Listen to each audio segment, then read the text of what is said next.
नमस्कार. सुजाता फॅशन क्रिएशनमध्ये तुमचं पुन्हा एकदा खूप खूप स्वागत. तर आपण आजच्या व्हिडिओमध्ये बघणार आहोत 32 इंच साईजचा 4 टक्स ब्लाउजचे पेपर पॅटर्न. तर चला बघूया कशा पद्धतीने पेपर पॅटर्न तयार करायचं. आपल्याला अगोदर पाठीचा भाग तयार करायचा आहे. त्यासाठी मी सुरुवातीला अर्धा इंच शिलाई मार्जिन घेतलेले आहे, जे आपलं शोल्डर शिवण्यात जातं. त्यासाठी आपण हे अर्धा इंचाचा मार्क करून घ्यायचा. त्यानंतर जी ब्लाऊजची पूर्ण उंची आहे ती ब्लाऊजची पूर्ण उंची टाकून घ्यायची. तर इथे 13.5 इंच ब्लाऊजची पूर्ण उंची घेतलेली आहे, तेवढी टाकून घेतली. त्यानंतर आपल्याला पूर्ण उंचीपेक्षा आणि अर्धा इंच शिलाई मार्जिन खालच्या बाजूला ॲड करून घ्यायचे आणि एक लाईन ओढून घ्यायची. तर आपल्या पाठीच्या भागासाठी पूर्ण उंचीपेक्षा 1 इंच वाढ करायची. त्यानंतर जे आपलं गळ्याची रुंदी आहे ती 2.5 इंच घेतली आणि शोल्डर 3 इंच घेतलेला आहे. शोल्डरपासून सरळ खाली जो आपला मुंडा आहे तो 5.5 इंच घ्यायचा आणि सरळ अशी काटकोनात लाईन ओढून घ्यायची. आता हे काटकोन झालाय तिथं आपल्याला छातीचा चौथा भाग टाकायचा. तर आपली 32ची छाती आहे, तर 8 इंच मी इथं मार्किंग केलं आणि 1.5 इंच जी आहे ती शिलाई मार्जिन घ्यायची. त्याचप्रमाणे कमरेचा चौथा भाग अधिक 1 इंच घ्यायचा. तर इथंही मी 8 इंच आणि 1.5 इंच शिलाई मार्जिन घेतलेली आहे. दोन्ही लाईन आपल्याला सरळ पद्धतीने जोडून घ्यायचा. त्यानंतर आपल्याला क्रॉस लाईन मुंड्यातून ओढून घ्यायची आणि 1 इंचावरती मार्क करून आपल्याला मुंड्याचं वळण देऊन घ्यायचं. हा आपला मुंडा तयार झालेला आहे. पाठीचा टक्स घ्यायचा आपल्याला 4 इंचावरती एक लाईन ओढून घ्यायची. तिथून अर्धा इंच शिलाई मार्जिन सोडून टक्स मार्किंग करून घ्यायचा. त्यानंतर जी गळ्याची पट्टी ठेवायची ती घ्यायची. मी 4.5 ठेवली. गळ्याची रुंदी 2.5 इंच आहे ती ठेवली आणि वरती चौकोन करून घ्यायचा आणि तुम्हाला हवा तसा तुम्ही गळ्याचा आकार देऊन घेऊ शकता. मी तो गोल आकार देते.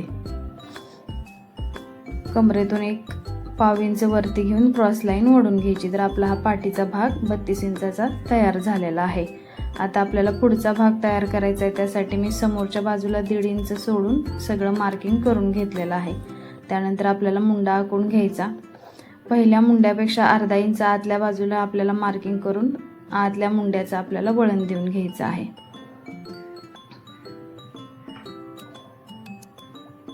त्यानंतर पुढच्या गळ्याची जी उंची आहे आपली ती टाकून घ्यायची. गळा रुंदी टाकायची, चौकोन करून घ्यायचा आणि आपला गळ्याचा आकार देऊन घ्यायचा. तर आपला हा पुढचा गळा तयार झालेला आहे. पूर्ण उंचीतून 1 इंच वरती यायचं. तिथून सरळ वरती आपल्याला 3 इंचावरती एक खूण करायची आहे. नंतर पुढच्या बाजूला 3.5 व पाठीमागच्या बाजूला 2.5 जी योगपट्टीचा आपण माप घेतो तिथून मार्क करायचा आणि फ्रेंच कर्वच्या साहाय्याने ह्या 3 डॉट आपल्याला जोडून घ्यायचे आहेत. या पद्धतीने आपण या 3 डॉट जोडून घ्यायच्या.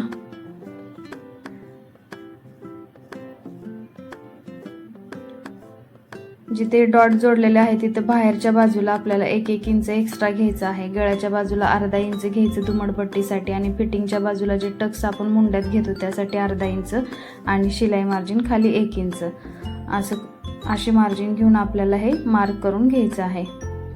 त्यानंतर जिथे 3.5 घेतलेला आहे तिथून बरोबर सरळ वरती आपल्याला 3 इंचावरती एक मार्क करायचा. 3 पासून सरळ वरती 2.5 इंचावरती आणि बाजूला 2-2 इंचावरती मार्क करून आपल्याला टक्सची मार्किंग करायची आहे. साईडला 1.5 इंचाचा मार्क करून घ्यायचा.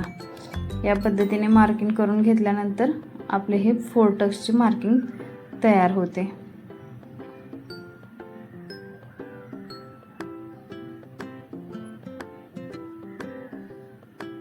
तर आपला हा फ्रंट पोर्शन तयार झालाय. आपल्याला जो पोटातला टक्स जो आहे ते 1 ते 1.5 इंच रुंदीचा द्यायचा आहे. तर त्याची मार्किंग इथं करून घेतलेली आहे. तर आपण आता हे कट करून घेऊयात.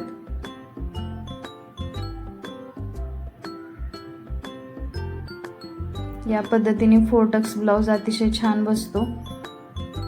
आपला हा फ्रंट झाला. आता आपल्याला योगपट्टी काढायची आहे. तर त्यासाठी मी अगोदर पेपरवरती सरळ लाईन मार्किंग करून घेते. त्यानंतर आपल्याला पाठीचा भाग मेजरमेंट करून घ्यायचा आहे. जेवढा झालाय त्यापेक्षा 1 इंच एक्स्ट्रा ठेवून आपल्याला 3.5 आणि 2.5 वरती मार्क करून घ्यायचा आहे. पुढच्या बाजूला 3.5 वरती एक मार्क केला, नंतर 1 इंचावरती, नंतर 2.5 इंचावरती ज्या ठिकाणी 2.5 इंच घेतले तिथून सरळ लाईन घ्यायची आणि आता आपल्याला योगपट्टीच्या साहाय्याने आकार देऊन घ्यायचा। तर ही आपली योगपट्टी देखील तयार झालेली आहे।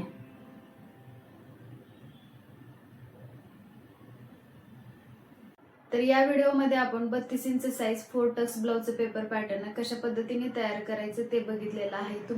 तुम्हाला जर माझा व्हिडिओ आवडला असेल किंवा उपयोगी वाटला असेल तर माझ्या व्हिडिओला लाईक करा आणि अशाच नवीन शिवणकामाच्या व्हिडिओसाठी माझ्या चॅनलला सबस्क्राईब करा। थँक्यू।